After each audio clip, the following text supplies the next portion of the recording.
Sekitar tahun 2000-an, terjadi fenomena langka yang disebut dengan solar flare ketika ledakan besar di atmosfer matahari melepaskan kilatan radiasi dan energi elektromagnetik. Dampaknya memicu kiamat teknologi yang membuat segala benda elektronik modern di planet bumi tiba-tiba mengalami mati total. The world was thrown into darkness and chaos. 6 tahun kemudian, kini bumi menjadi planet mengerikan, tapi bukan karena radiasi atau tidak layak huni, melainkan akibat ketidakmampuan pemerintah di masa lalu dalam menghadapi tekanan dari berbagai pihak radikal, memicu berdirinya faksi atau kelompok-kelompok baru yang saling memperebutkan wilayah kekuasaan. All modern electronics were fried. Warlords seized control of local governments. Dan kisah akan berfokus pada seorang penyintas sekaligus pemburu benda-benda antik bernama Jack. Ini wajah sangarnya. Dengan fakta bahwa uang sudah tidak berguna dan makanan termasuk bahan bakar sulit didapat, kini Jack selalu membarter semua hasil jarahan demi memenuhi kebutuhan pokoknya, yaitu makanan.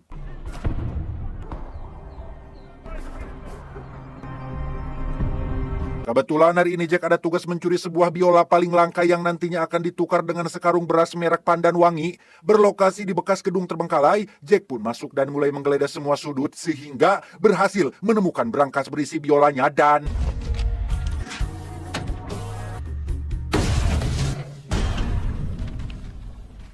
Setelah meledakkan pintu berangkas, Jack pun kembali menemukan pintu lain yang kini mengharuskannya memasukkan sebuah pin acak. Namun berkat sedikit keahlian dan secuil keberuntungan, Jack berhasil membuka pintu tersebut dan menemukan biolanya masih terbungkus utuh sampai akhirnya...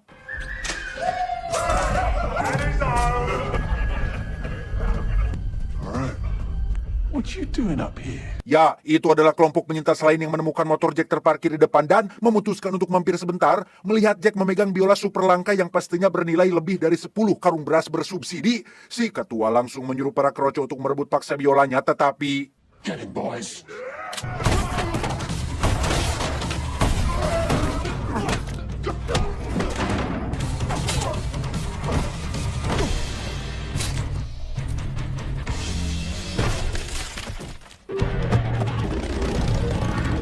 Beres dengan para penyintas barusan, tibalah Jack di sebuah istana megah yang dijaga ketat oleh puluhan tentara militer bersenjata lengkap, di mana Jack rupanya bekerja untuk si pemilik istana yang kebetulan sedang ada acara di luar.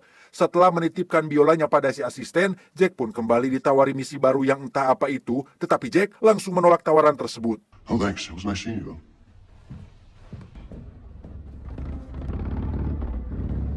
Sepanjang perjalanan pulang, Jack bertemu dengan beberapa penyintas anarki yang benar-benar sudah kehilangan adab. Hanya segelintir orang sajalah yang masih memiliki jiwa kemanusiaan tinggi. Sementara untuk Jack masuk dalam kategori kumaniat sabodok teuing dan punya cara tersendiri untuk menikmati hidup.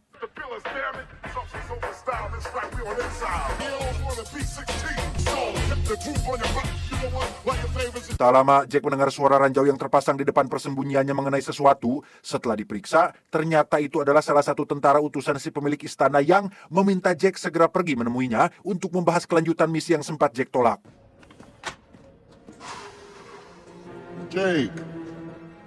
Dan inilah bebenguk pemilik istana yang bernama Tuan Samuel. Dikenal punya banyak relasi kuat di berbagai belahan bumi. Samuel adalah orang yang di masa lalunya memiliki pengaruh kuat terhadap tatanan pemerintahan. Dalam dunia pasca apokaliptik yang hancur akibat solar flare, beliau sukses menjadi pemimpin faksi terkuat di wilayah Inggris ini yang punya cita-cita mulia untuk membangun kembali rasa kemanusiaan. You think fixing this shit's easy? Whole infrastructure was shot. Karena Jack tidak terlalu peduli, ia pun langsung menanyakan misi dan imbalan apa yang akan Samuel tawarkan. Mengetahui Jack sangat ingin memiliki perahu kayu pribadi, Samuel meminta Jack untuk mencuri lukisan legendaris, yaitu lukisan Mona Lisa, dan silahkan ambil perahu yang terparkir di belakangnya. We are spending a lot of time restoring her to her original beauty. You'll be a free man, Jake. Unencumbered. Dengan fakta bahwa Paris, Prancis, tempat lukisannya berada adalah kota pertama yang hancur akibat solar flare, Jack cukup dibuat yakin jika di sana tidak ada yang tersisa kecuali abu dan radiasi. Namun Samuel memberitahu bahwa tepat sebelum kejadian, para petinggi berhasil mengevakuasi semua barang berharga ke sebuah fasilitas penyimpan rahasia dan Samuel tahu di mana lokasinya berada. Hell, I'll even give you a title. What would you make me? Mother of cultural appropriation. Singkat cerita, setelah keduanya saling sepakat, Jack pun diberikan sebuah peta menuju lokasi penyimpanan berangkas yang disimpan. Sesuai rencana Samuel, pilot akan menurunkan Jack di wilayah konflik karena di sanalah tempat mata-mata Samuel tinggal yang akan memandu Jack pada petunjuk berikutnya. Go. Right, here we go.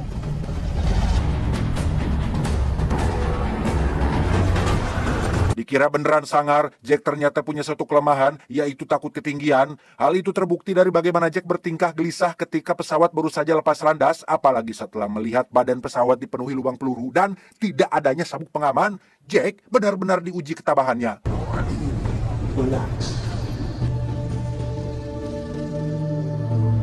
Tak lama, Jack pun dibangunkan oleh suara berisik dari luar yang ternyata adalah suara tembakan mesin dari wilayah konflik akibat pesawatnya sudah terdeteksi oleh radar, di mana Jack kembali dibuat panik karena tidak tahu bagaimana caranya menggunakan parasut sehingga...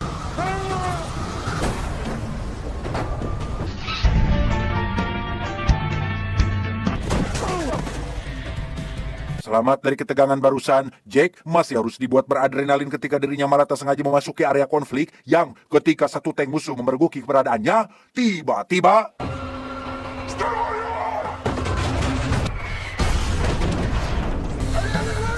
Jack lagi-lagi masih ditangtayungan setelah kelompok penyintas lain datang dan menghancurkan tanknya tepat waktu. Berbeda dengan kelompok Samuel yang terkesan lebih terarah, para tentara atau penguasa di wilayah ini justru memperlakukan penyintas layaknya binatang, dan itu sangat-sangat koplak sekali.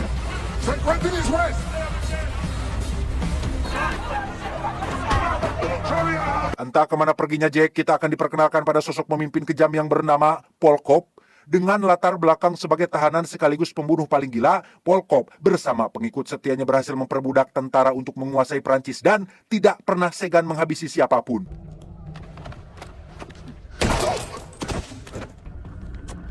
Singkat cerita, esok pagi pun tiba. Kembali pada Jack yang masih kuku lintingan atau berkeliling mencari keberadaan si mata-mata, menggunakan jaket lusuh sebagai bentuk penyamaran, Jack dikejutkan oleh tontonan memilukan ketika tentara utusan Paul Cobb akan mengeksekusi dua penyintas di depan umum akibat ketahuan membangkang.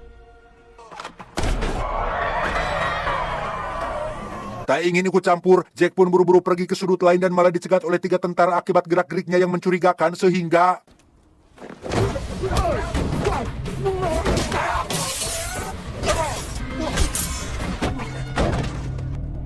Beres menghabisi 3 tentara barusan, Jack kembali dikejutkan oleh tentara yang baru datang sambil menodongkan pistol, tetapi...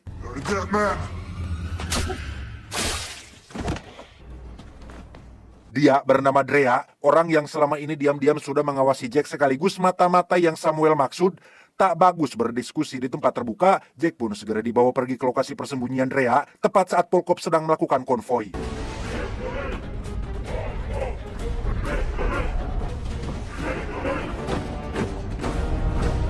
Setibanya di sebuah bangunan terbengkalai, Jack pun diperkenalkan pada teman Drea yang merupakan seorang mekanik. Jack juga diperlihatkan dengan peta baru yang nantinya akan membawa mereka pada petunjuk lain. Sementara si teman mulai mempersiapkan mobil, Drea mengobati bahu Jack akibat perkelahian tadi.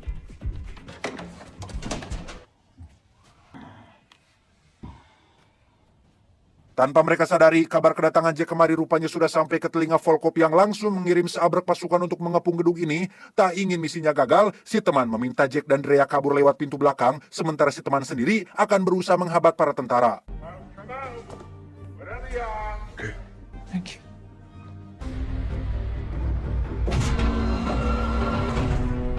Sebagai seseorang yang menginginkan kebebasan, si teman pun dengan gentle dan beraninya keluar sambil mengkritik kepemimpinan si Paul Cobb yang sangat membagongkan dan...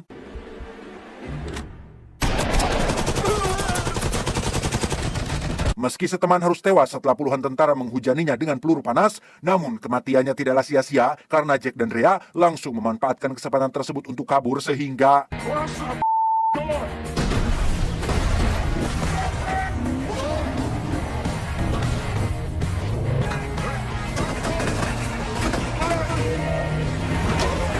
Lolos dari 2 penjaga di pintu keluar, kini Jack harus menghadapi beberapa penjahat bermotor dan mobil yang masih melanjutkan pengejaran yang ketika mereka baru saja keluar dari dalam terowongan, tiba-tiba...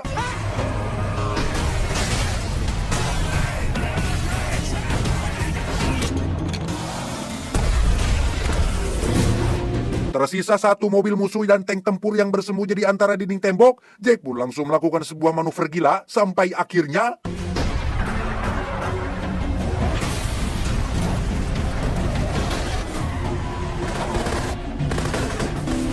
lagi, Jack kembali dikejutkan oleh kemunculan mobil lain dari belakang termasuk tank yang sudah menunggunya di ujung jalan dan...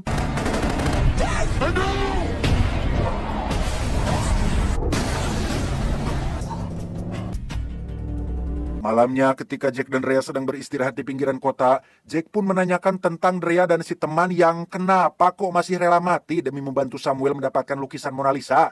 Bukan apa-apa, Jack hanya menganggap jika semua kegilaan ini terlalu berlebihan untuk ukuran lukisan tua. Yeah, that's kind of my point. All this work painting, doesn't make sense. Rhea pun memberitahu bahwa berangkas rahasia yang Samuel maksud tidak hanya menyimpan lukisan legendaris atau benda antik lain, tetapi juga menyimpan semua kebutuhan penting seperti stok makanan dan senjata super lengkap. Bahkan dari rumor yang beredar, Volkov juga sedang mencari lokasi berangkasnya.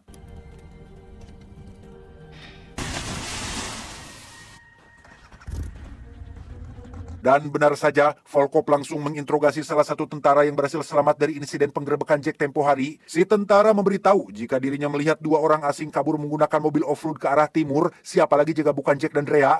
Setelah mendapat semua informasi yang dibutuhkan, Volkov pun menyuruh si ajudan untuk menghabisinya. Oh, no. Kembali pada Jack dan Rhea, mereka terlihat baru tiba di wilayah baru yang merupakan sarangnya para napi paling berbahaya, di mana tugas kali ini adalah menemukan berkas penting di ruangan kantor seorang jenderal yang merupakan sahabat baik Samuel di masa lalu, yang akan menuntun pada petunjuk selanjutnya.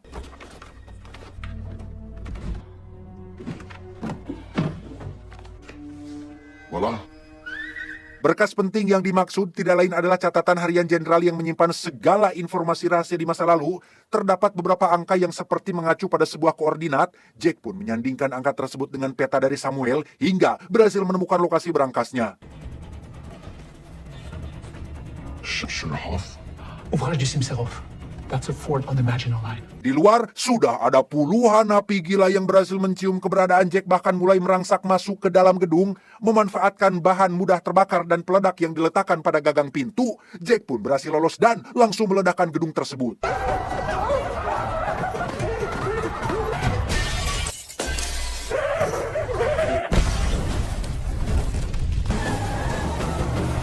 Dalam perjalanan menuju lokasi penyimpanan rahasia, Rhea pun menghubungi beberapa penyintas yang tersisa yang juga setia pada Samuel untuk segera pergi menyusul. Tanpa Jack dan Rhea sadari, Volkov dan para tentara rupanya berhasil mengikuti jejak mereka. Bahkan saat ini, Volkov baru tiba di bekas kantornya si jenderal.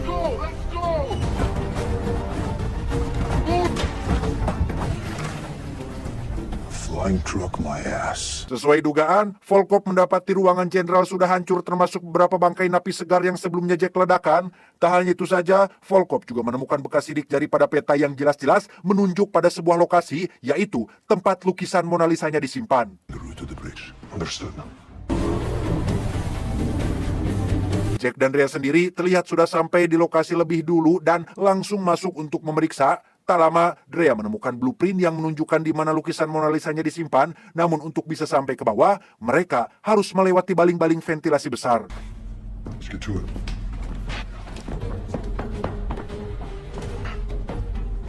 Sementara Rhea pergi ke bukit untuk menghancurkan panel surya yang menjadi tenaga baling-balingnya, Jack sendiri pergi ke ruang ventilasi dan mulai mempersiapkan tali yang akan digunakan untuk menuruni lorong ventilasinya, termasuk memodifikasi tas gendong sebagai pegangan.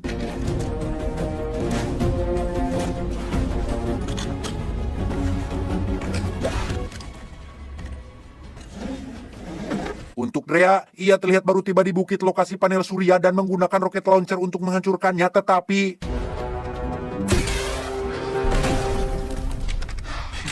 karena tembakan pertama gagal, Rhea pun kembali mengisi peluru untuk melakukan percobaan selanjutnya, di mana Jack yang saat ini masih turun ke dalam lorong pun malah mendapat masalah ketika tali penahan sedikit demi sedikit mulai putus sehingga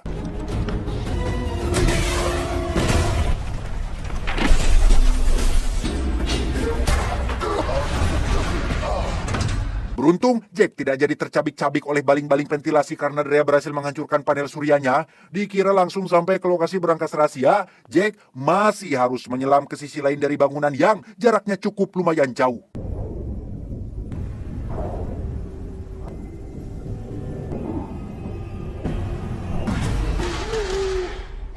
Bersamaan dengan Drea yang sudah kembali dari bukit, Jack sendiri terlihat basah kuyup dan sudah berhasil sampai ke ruang berangkas rahasianya. Setelah membukakan gerbang utama yang terkunci dari dalam, mereka benar-benar dibuat terkejut saat mengetahui lukisan Mona Lisa yang dimaksud, karena ternyata This is helping people? ya, ternyata itu adalah bom atom super besar yang dirancang untuk target jarak jauh, bahkan negara Konoha sekalipun. Dan lukisan Mona Lisa tidak lain hanyalah gambar Mona Lisa yang dilukis pada bodi bom atom tersebut. The US made 2 atomic bombs to drop in Japan. Fat man and little boy, but there was a third. This is helping people? Karena dirancang untuk perjalanan jauh, bom atom ini juga dilengkapi alat pengaman dan kunci sebesar kepalan tangan yang langsung Drea amankan. Merasa sudah diwaduli atau dibohongi, Jack yang kecewa terhadap Samuel dan tak ingin terlibat dalam konflik melawan Volkov pun memutuskan akan berhenti dari misi. Jake, wait! Just stay and fight with us. Meski sudah dijelaskan jika tujuan Samuel hanya ingin menjauhkan bom atomnya dari Volkov dan menghindari perang, Jack yang sudah bulat dengan keputusannya pun sama sekali tidak percaya dan pergi meninggalkan Drea begitu saja.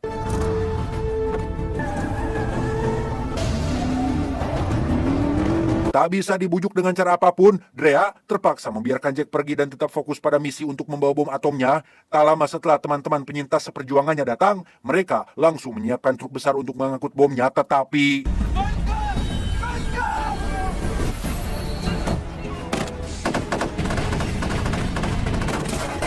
ya, itu adalah Volkov dan tentara setianya yang langsung menghabisi para penyintas, disusul dengan si ajudan yang mengambil roket launcher dari dalam bagasi sehingga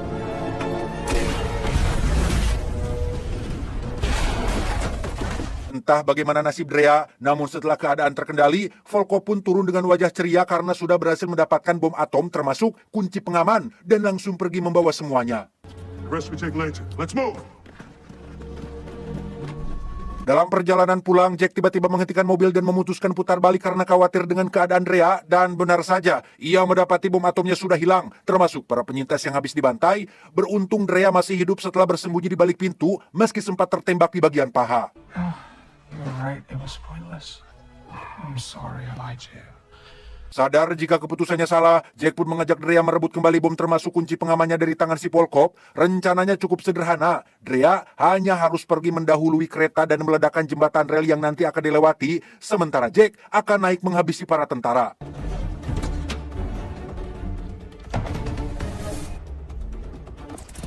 Go, go, go!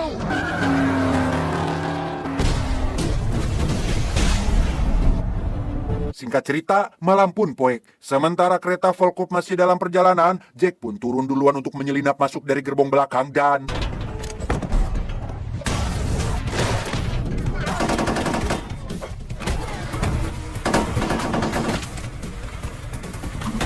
karena pelurunya habis, Jack pun terpaksa menggunakan tangan kosong untuk menghabisi para tentara yang masih tersisa sampai akhirnya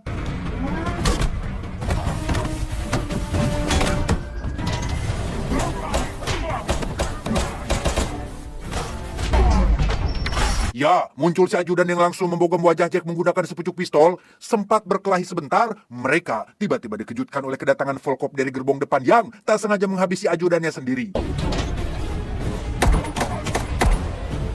Dengan cepat, Jack pun lari menyusul Volkov yang kabur kembali ke dalam dan langsung melakukan pertarungan sengit. Namun, sengit saja tidak cukup karena fisik Jack terlalu kuat jika dibandingkan dengan si Volkov yang hanya modal cocot, sehingga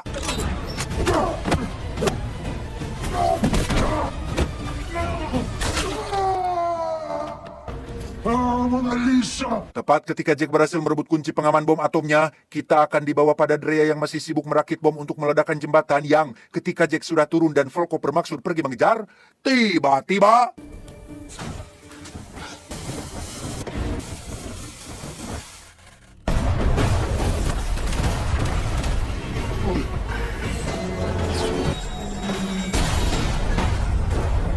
setelah Volkov tewas dalam ledakan, Jack pun buru-buru menemui Drea dan memberitahu jika kunci pengamannya sudah berhasil didapatkan.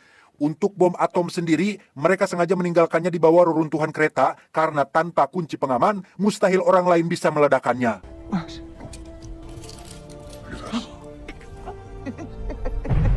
Singkat cerita, Jack pun terlihat sudah berada di kediaman Samuel dan langsung menceritakan alasan bom atomnya tidak dibawa. Tanpa mempermasalahkan hal tersebut, Samuel menyuruh si asisten menyiapkan perahu sesuai perjanjian dan meminta Jack memberikan kunci pengamannya. Enjoy your little boat. Beberapa menit setelah Jack keluar, Samuel pun pergi ke ruang berangkas pribadi yang dilengkapi dengan pintu keamanan berlapis. Samuel sebenarnya sudah memiliki lukisan Mona Lisa asli sejak lama dan sengaja membohongi Jack demi mendapatkan kunci pengaman bom atomnya.